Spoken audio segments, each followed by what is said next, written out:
This is a video on double bed tuck or slip stitch pattern. I'm using a Brother machine, so obviously the settings I refer to will only apply to Brother, but if you're using, say, a Silver Reed, you just need to read your manual on how to set your main bed to use a punch card or your electronic, how to set it to read patterns and how to set your main carriage for tuck. The most difficult thing about double bed tuck and slip is choosing which pattern you want to do. I'm using 228 because I quite like that pattern. You can use any tuck or any slip pattern you choose. As I say, if it's a punch card, set your punch card reader up as you would normally for single bed tuck. I'm using 2 strands of 230s together, and sometimes it doesn't cast on brilliantly, so bear with me, but I'm now just going to cast on for normal full needle rib.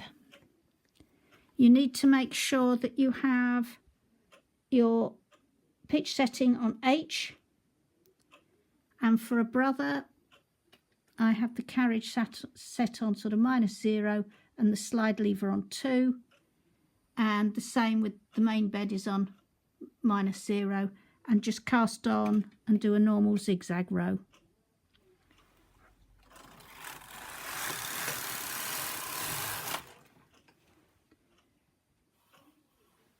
And as you can no doubt see, it's missed there a bit, so I shall just fix that and come back to you. The second strand sometimes misses needles, and that just seems to happen sometimes on the cast on row. On other rows it doesn't, so that's just how it goes. Get your clip and hang it on the yarn tail. That keeps it out the way. And insert your ribber comb. There is a video on how to insert ribber combs if you want to watch that. Unfortunately, I've got the video camera in the way, so it's coming out not too well. Oh!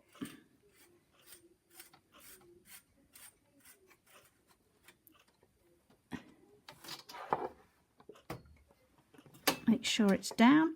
I would normally cast on using the Susan Guagliarmi, and I apologise if I've mispronounced that surname, method of cast on with waste yarn, because it gives a nice firm edge to your cast on, but I haven't for this one. However, for the 2 tubular rows, or the 3 tubular rows, I do not use put the weights on. So I'm now going to do the circular rows.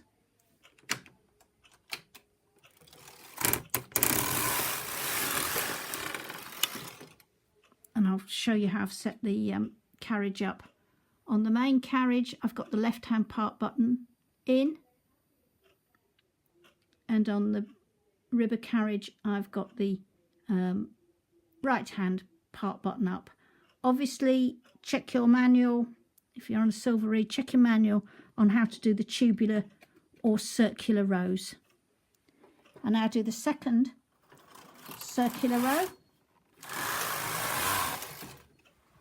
And in this case, and I don't know whether it's the same for Silver Reed, I'm now taking the carriage out past the turn mark, or in my case sensors, and I'm turning the carriage knob for it to select a pattern. I've turned it to KC1. This is where you have your punch card locked on row 1 and your machine set up to select a pattern. I'm now going to do the 3rd tubular row where it will select the pattern.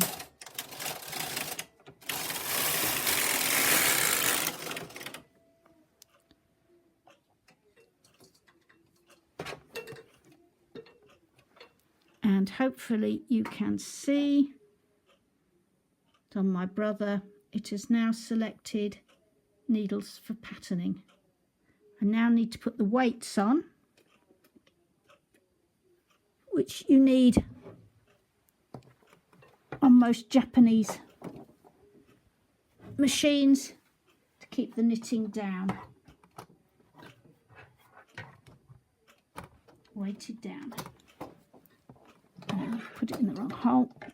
And I think for this I will have 3 weights. Only I can't reach the weight.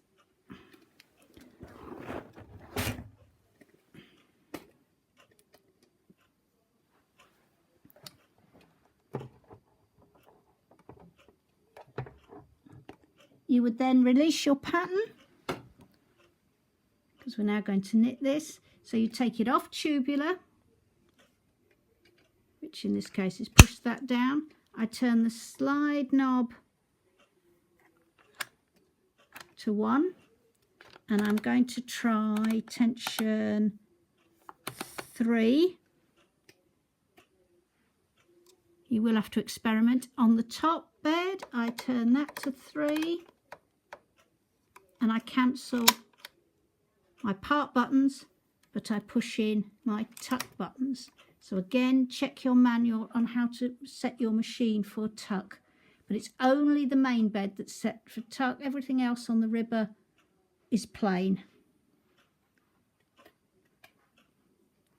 And then you knit. The first row might be a bit tough.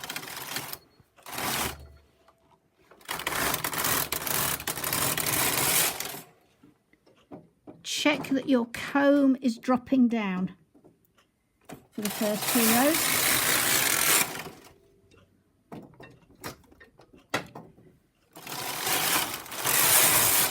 And then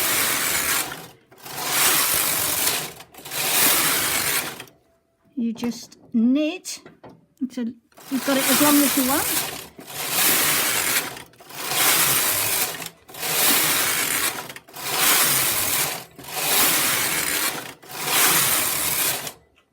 I'll knit a few rows of this, and then I'll do a slip stitch pattern, and you can see the difference.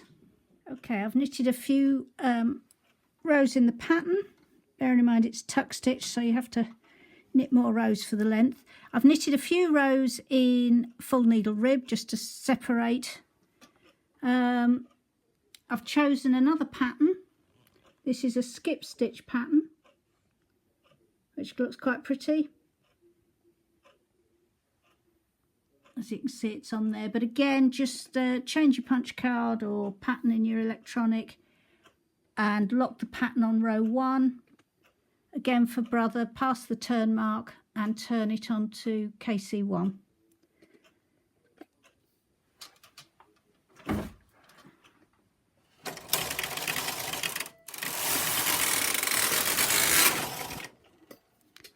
And again, for a brother, as you can see, it has selected the needles for the skip stitch pattern. So I just, in my case here, I release the pattern and press for skip stitch, press the part buttons in.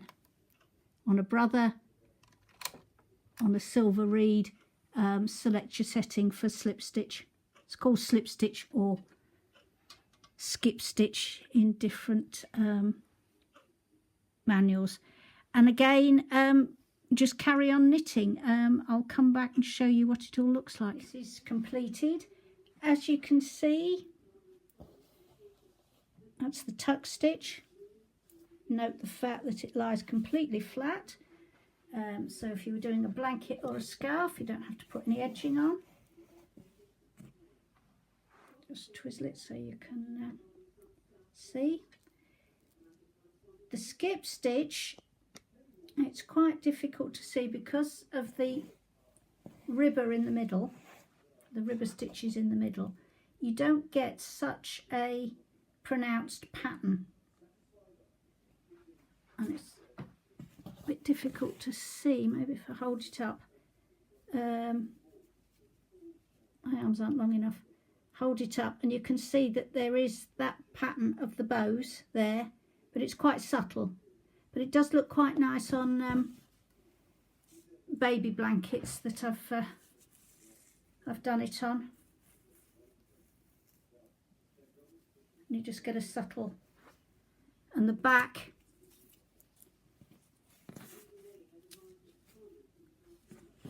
you can use the back on the slip stitch, it stands out a bit more. And I probably had that the wrong way around anyway. No, it's not. That is actually the back of the slip stitch, and as you can see, it's much more pronounced, that pattern.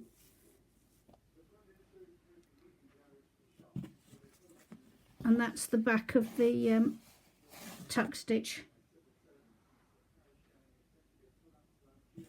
which is actually the sort of stockinette side, but on that side it's not as pronounced there, but it's much more pronounced for the tuck stitch. And again, they make quite nice blankets because they're not actually holey, but it's one way of say doing double bed work. And the important bit is you don't get any curling on the edges.